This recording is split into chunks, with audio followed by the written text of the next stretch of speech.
우리 권해주신 이유, 송기영의 오프닝 크레딧입니다.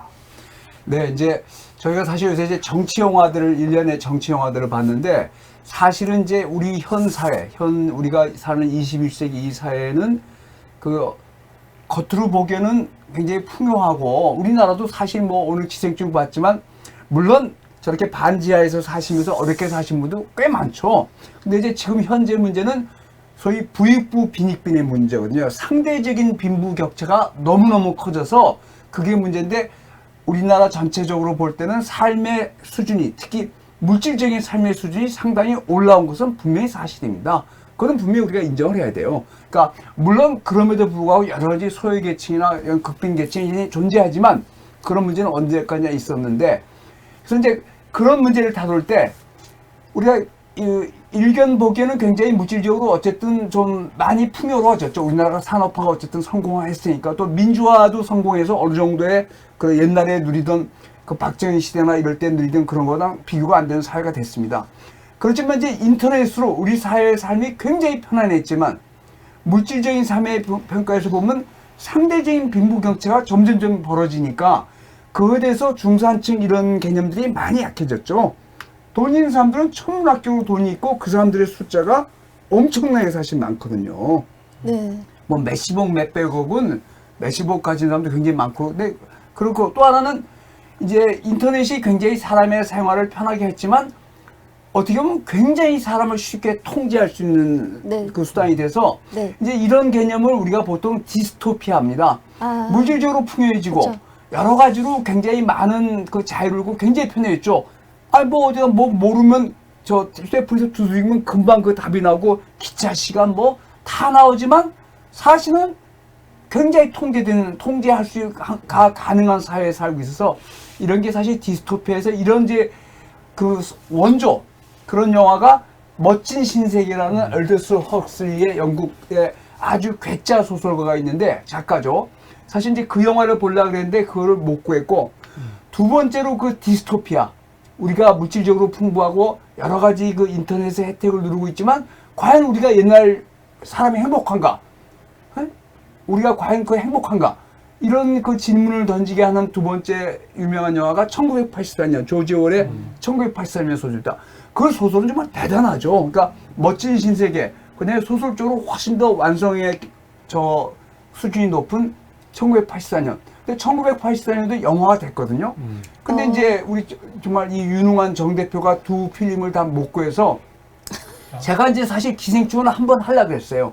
근데 이게 그 이제 여러 가지 좀 애매해서 기생충을 했는데, 기생충은 굉장히 그러니까 다 칭찬 일변도지만 저는 오늘 이제 물론 저는 봉준호 감독을 제가 건대 영화과 있을 때 그 초빙에서 몇 번 그 강의도 들은 적이 있었고 굉장히 실력이 출중한 감독이고 인성적으로도 네. 굉장히 좋아요? 그 좋은 분입니다. 오. 아주 평판이 자자하죠. 그러니까 거의 뭐 요새 이제 제가 하는 그 서구문예사 중은 라파엘 수준이죠. 그리고 아주 정말 교수님, 재주가 뛰어나고 인성적으로도 굉장히 뛰어나고 좋은 분인데, 그런데 그 봉준호 감독의 최고 히트작이죠. 지금까지는 국내의 모든 상을 휩쓸고, 특히 칸네 영화제나 아카데미에서도 모든 상을 휩쓸고 어마어마하게 성공했고, 네.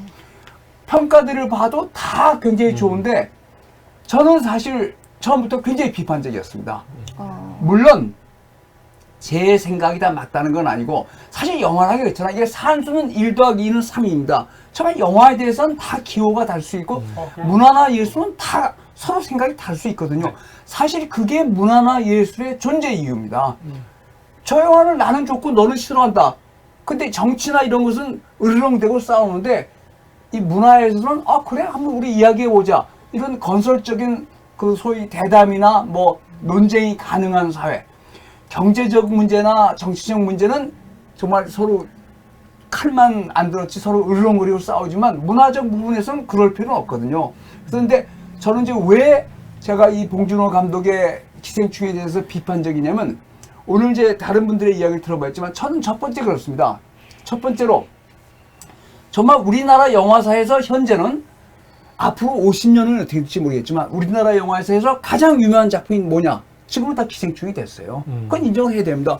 국내의 모든 상을 휩쓰고, 뭐 우리나라 사람들이 특히 상을 좋아하지만 칸느고 저 아카데미하고 다 휩쓸었지 않습니까? 네. 그리고 상업적으로도 굉장히 성공했고 네. 그 봉준호를 정말 세계적인 감독으로. 감독으로 정말 그 올려서 뭐 베니스 저 영화제 심사위원장도 하고 모든 걸 그래서 그거에 대해서 우리가 다 박수를 보내야죠. 당연히 봉준호 감독을 여기 나오죠. 리스펙트 해야죠. 리스펙트 해야 아, 되는데 리스펙트.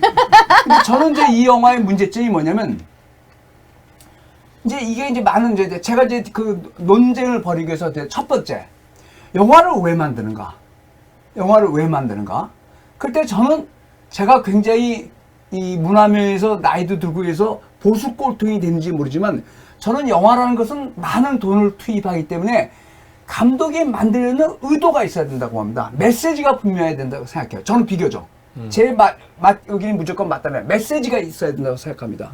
근데 이 영화의 단점은 뭐냐면 봉준호 감독이 이 영화의 디테일이 정말 대단합니다. 그 대사나 뭐 여러 가지 설정이나 반전 그 일하던 지난번 아주머니가 나와서 그 반전이 일어나고 지하실 때문에 마지막에 더 제일 극단적인 반전은 송강호가 그 안에 들어가 살았다 그거보다는 송강호가 이성균을 죽이는 거예요. 네, 맞아요. 그게 사실은 제일 큰 반전입니다. 송강호가 이성균을 죽일 필요가 없어요. 네? 그러니까 물론 송강호 그 안에 들어갔는 거 그것도 반전이라고 보지만 사실 그보다 더 큰 반전은 그 전에 그 가정부의 남편이 거기 들어가서 산 게 더 충격적이었고 그건 이제 예상. 사실 제일 이강의 큰 반전은 송강호가 이성균을 죽인 거예요. 왜 이성균을 죽여? 왜? 냄새. 그쵸. 냄새 때문에였어요. 맞아요. 냄새. 그리고 그 사람이 죽어가는데 그 열쇠를 가져가는 거 자기 아들만. 근데 그런데 하여튼 그런 반전이나 대사나 뭐 이런 거나 뭐 지난번에 강남에서 무슨 그 물난리가 났을 때 뭐 반지야 뭐 이래서 좀 근데 좀 약간 좀 얼토당토하는 비교죠. 사실은 왜 그 강남역에서 물난리가 났을 때는 외제차들만 잔뜩 물에 들어갔거든요. 그러니까 좀 그런데 하여튼 차관 정말 디테일 뛰어납니다.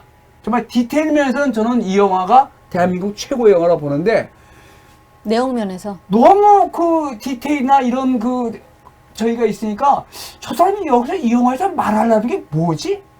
그게 좀 불분명해졌고 둘째 이 영화를 이제 많은 사람들이 이야기합니다. 계급의 문제를 이야기하죠. 저 위에 사는 화 빌딩이고 둘째는 계단 밑에 살고 비가 오면 저기서는 비가 오는데 애가 텐트 파티를 하는 인디안 파티를 하는데 밑에서는 비가 와서 변기에서 똥물이 흘러나오고 그런 걸 극명하게 보여줬죠. 그러니까 그 감독이 의도하는 바가 있는데 그런 의도하는 바를 너무 자규적 설정에 의해서 감독의 의도하는 바를 오히려 흐리고 있다고 생각해요. 그러니까 블랙 코미디로 완전히 흘려버렸어요. 블랙 코미디로. 그러니까 웃고 뭐 저 대사 뭐 괜찮고 깔깔 웃고 정말 그 블랙 코미디, 블랙 유머가 굉장히 많은 작품입니다. 그렇죠. 근데 그게 너무 많으니까 감독이 말하는 건 뭐야? 그 양쪽을 극단적으로 보이는데 글쎄 저 사람이 말하는 게 뭐지? 도대체 뭐야? 세 번째는 이제 뭐냐면 여기서 이제 부유계층 뭐 이 영화를 보면 뭐 여기 뭐 악인은 없다. 글쎄요. 그것도 좀 저런데 여기 이제 제 문제 부유계층을 표현하는데 부유계층이 너무너무 순진해요. 그리고 그 기태네 가족은 너무너무 영악해. 근데 그렇게 영악한 사람이 왜 지금까지 반지하에 살고 있지?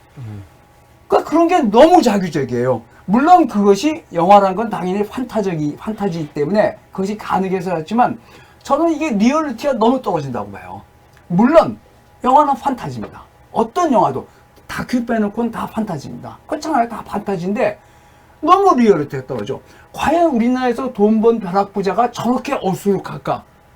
에? 그렇게 쉽게 속을까? 그러니까 이 영화는 부자들은 너무너무 어리숙하고 순진하고 물론 그 사람들이 분명히 선을 넘지 말라 그런 걸 보여주죠. 그리고 냄새 이런 거 뭐 보여주지만 오히려 뭐야 비정규직하고 정규직하고 싸우나 그런 것으로 하위 계층 간의 싸움으로 돌리는 거 아닌가 해서 굉장히 리얼리티가 떨어진다고 해서 저는 세 가지 관점에서 감독의 메시지가 뭔가 그러니까 영화가 꼭 메시지가 있어야 되나 이런 저가 있고 그래서 이제 디테일에 함몰됐다. 디테일은 너무너무 웃으면 디테일에 함몰됐다. 이런 생각이 들고, 그 다음에 뭐죠? 너무 설정이 자기적이다. 너무 블랙 설정이 코미디적이다. 너무 설정이 자기적이어서 감독의 메시지가 그런 디테일 위주로 흐른다. 그다음에 세 번째는 부유층이나 가난한 층을 묘사하는데 너무 리얼리티가 떨어진다. 네? 저는 이게 이렇게 봐서 이 영화에 대해서 굉장히 비판적입니다. 그리고 이제 물론 이 영화가 성공하고 봉준호 감독의 개인적인 능력이 이런 것은 저도 굉장히 박수갈채를 보내지만 과연 이 영화가 진정으로 지금까지 모든 평가면에서 대한민국을 대표하는 영화가 됐는데 과연 그런가? 저는 좀 약간 의심스럽단 말이죠. 그래서 제가 논쟁을 위해서, 그러니까 이거는 뭐 다르죠. 지금 뭐 좌우랑 보수랑 진보에 있어서 칼을 정말 으르렁거리는 그런 대우가 아니라 우리나라 영화가 어떻게 될 것인가, 또 우리가 영화를 보고 어떻게 생각을 해야 될까. 우리가 영화를 볼 때는 2시간 정도를 시간을 낭비해서 아까 제가 말씀드렸지만 브로커는 절대로 볼 필요가 없다고 말하는 게 비상선호도 좀 그렇게 이야기를 했지만 네. 정말 시간이 아깝고 불쾌하거든요. 돈 내고 저 집에서 넷플릭스 보더라도 전기값은 들잖아요. 그래서 그런 면에서 영화라는 것은 누구나 돈을 내고 시간을 들여서 보는데 월정이 과연 우리가 영화 보는 행위가 뭘까? 영화를 만드는 행위가 뭘까? 그래서 앞으로 바람직한 영화는 어떤 영화가 돼야 될까? 이런 영화에 대해서 서로 토론을 해보기 위해서 제가 기생충을 들고 나왔습니다. 네, 감사합니다. 지금까지 송기영 교수의 오프닝